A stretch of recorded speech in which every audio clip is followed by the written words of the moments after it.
eso hemos venido acá desde la Facultad de la Universidad Autónoma de Perú, de la Facultad de Derecho, para hacer una entrevista acerca del Código Civil actual, exactamente con los 5 últimos libros de nuestro código, mayormente para que usted nos dé algunos alcances.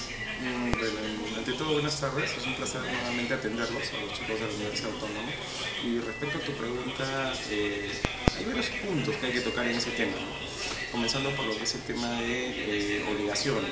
Como tú sabes, el derecho de obligaciones, casi todo el libro se copió textualmente del Código del 36, ¿no? Y que durante los procesos de reforma, las 3 comisiones que se han estado dando para ese tema, se han planteado algunas cosas, sobre todo en el tema de la consolidación, la dación en pago, ¿no? Las formas equivalentes a lo que es el pago, para no estar repitiendo figuras ya un poco autóctonas, ¿no? Entonces, ¿qué es lo que se ha buscado? Reformular el concepto de lo que es obligación. Hay muchas críticas en torno a lo que es la clasificación tripartita, lo que es obligación de dar, de hacer y no hacer, pero también hay que ver que el derecho peruano es romano-germánico, ¿no? Entonces, mucho de la tradición de la actual forma de concebir las obligaciones lo hemos visto del derecho romano. Entonces, cambiarlo de un momento a otro tampoco no sería muy bien, ¿no? Si bien es cierto, necesita algunos ajustes el libro de obligaciones, en la forma de que hay algunos que plantean la parte general y la parte especial, ¿no? Y yo creo que como está ahora no habría ningún problema, ¿no? O sea, hay que manejar bastante temas de interpretación y sobre todo usted como alumna sabe, el tema de obligaciones amerita lo que es abstracción total, ¿no? Entonces, si no hay una buena preparación, lógicamente va a haber problemas, ¿no? En ese sentido. Claro, y en cuanto al libro de fuente de las obligaciones, también hemos entendido que en el Código de 1936 eran parte de las obligaciones. A ver, vamos por partes. La fuente de las obligaciones es lo que usualmente nosotros llamamos contratos, ¿no? Aunque no se llamara así, porque contratos es una figura que está regulada supuestamente en lo que es el artículo 7, el libro 7 del Código Civil, ¿saben? Pero el nomen juris de ese libro es fuentes de las obligaciones, ¿no? El contrato es un tipo de fuente de las obligaciones, ¿me entiendes? No hay que circunscribir que todas las fuentes son el contrato, no. La ley, por el acuerdo, ¿no? Entre las partes desde el punto de vista patrimonial, eso es el contrato y es una fuente de la obligación, de dónde se originan las obligaciones. Ahora, ¿qué es lo que sucede? De un tiempo a esta parte, lo que se ha visto ha sido de que la parte general, sobre todo el tema de la excesiva onerosidad, la lesión contractual, mucho se le ha criticado, ¿no? En una economía de mercado como la nuestra, donde lógicamente los avances han ido trayendo que la oferta y la demanda tenga participación, esas figuras han sido cuestionadas bastante, ¿no? Con respecto a ese tema. Y en la parte especial, entre comillas, del libro 7, donde están los contratos típicos, ¿no? Hay muchas propuestas, ¿no? Que quieren sacar algunos contratos, por ejemplo el leasing inmobiliario, ¿no?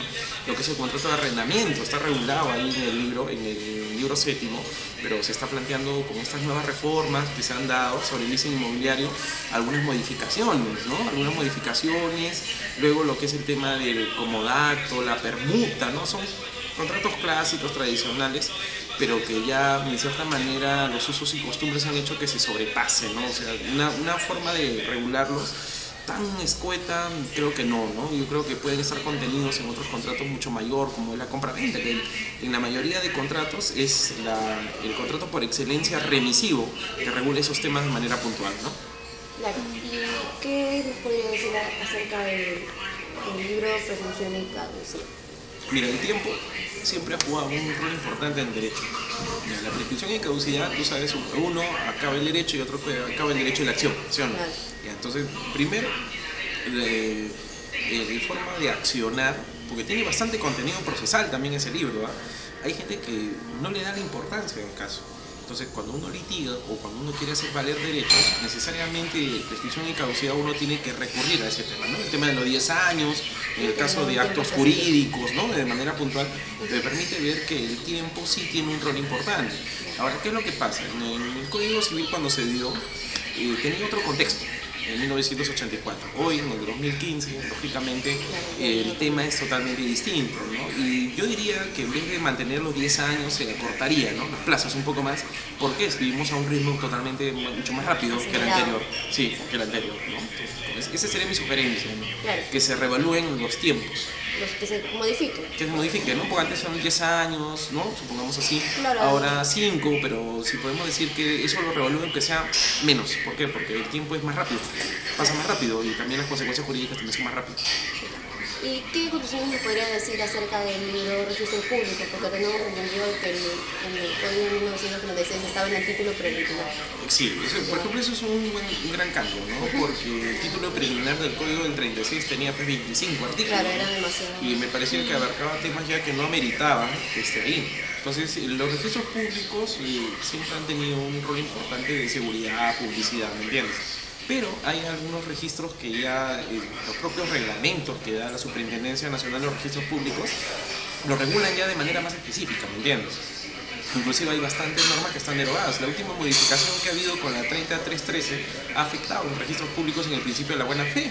La buena fe conceptualizada, por ejemplo, en 1984, no es la misma buena fe que hoy, que estamos en 2015, ¿no? Entonces, ahí hay un campo de apertura a replantear, claro, de manera coordinada con el texto único ordenado de los registros públicos, ¿no? La ley orgánica de los registros públicos, que a mi concepto, ¿no? Una modificación futura sería que ahí estén principios nada más, ¿me entiendes?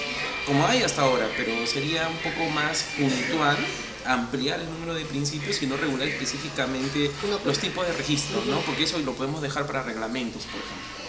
Claro. También tenía entendido que en el registro público ha salido registro Internacional privado. aeronáutico, algo así, estaba investigando. Lo que sucede es que ese cambio vino con lo que es la ley de garantía mobiliaria. ¿Me entiendes? Entonces, la ley de garantía mobiliaria es posterior al código. La ley de garantía mobiliaria vino a reemplazar a la prenda. La ley de garantía mobiliaria ha traído un concepto de lo que es las garantías, viene del derecho anglosajón, muy distinto de nuestro derecho romano-germánico al que pertenecen. Sí, y esas modificaciones supuestamente han afectado en cierta manera la estructura del código, ¿no? Y que, bueno, vamos al último libro, que sería el libro de Derecho Internacional Privado. Bueno, mira, ese tema, Derecho Internacional Privado siempre ha sido una materia bastante especial, ¿no? ¿Por qué? Porque ahí tiene que saber todo el derecho, ¿no? Y mucho tiene que ver con la legislación peruana y su forma de adaptarse, ¿me entiendes? ¿No? O sea, tú sabes que para saber Derecho Internacional Privado tienes que saber el Código Bustamante, los tratados, ¿no? Cómo es regulado, por ejemplo, el tema de la sucesión, si te casas con otra persona, un extranjero. ¿Y qué es lo que debo plantear? Que nuevamente, ¿no? Sigo esa política del Derecho Internacional Privado como materia. Está bien que permanezca en el código, pero que tenga preceptos generales, ¿me entiendes? El tema del exequatur, también una revisión sobre el mismo, ¿no? Me parece que esos cambios, que haya principios generales de aplicación del derecho internacional privado, bajo la tutela de la Constitución y los tratados, ¿no?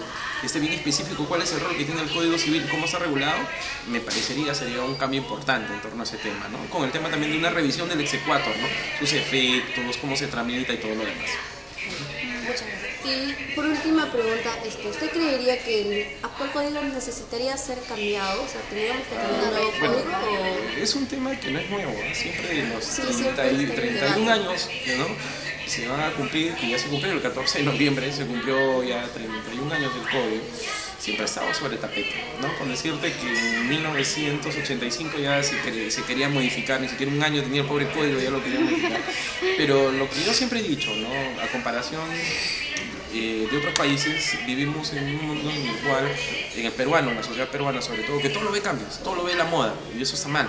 Entonces, y un código de 30 años yo decía que es un código joven todavía. Es un código que todavía hay que esperarlo. Como toda obra humana es perfectible, y eso yo creo que debe haber ajustes. Yo coincido con la doctora Bendaño, que dice que tienen que haber reformas, pero muy puntuales, sobre temas específicos.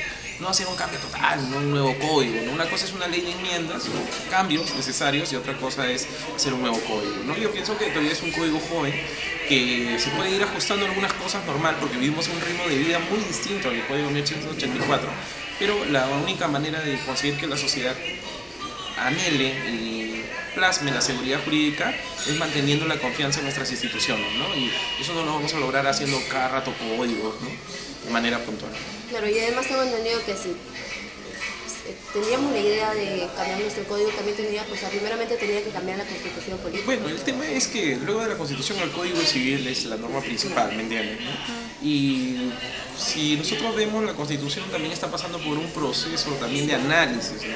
Entonces, nuestro sistema jurídico está en sí por un proceso de análisis. Entonces, no quiere decir si la Constitución no cambia, el Código Civil también. Yo pienso que mucho va a depender de la capacidad de preparación de los abogados, ¿no? Mira, acá estamos en el CAL y es un ejemplo de que muchas veces nosotros nosotros necesitamos reforzar lo que es el tema de los métodos de interpretación, la analogía, ¿no? Porque no es el tema solucionar poniendo nuevas normas, sino que el abogado esté en capacidad de entenderlas, aplicarlas de manera apropiada.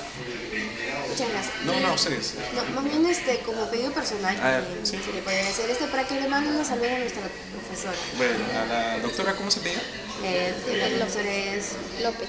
Jacqueline López Torres. Ya, bueno, a la doctora Jacqueline López Torres le mando un afectuoso saludo, ¿no? Y agradecerle este tipo de trabajos que está haciendo en el campo con sus alumnos. Le van a permitir en cierta manera ahondar cuál es la realidad actual del Código Civil, ¿no? Y el derecho civil también de manera general. Sí. Muchas gracias. No,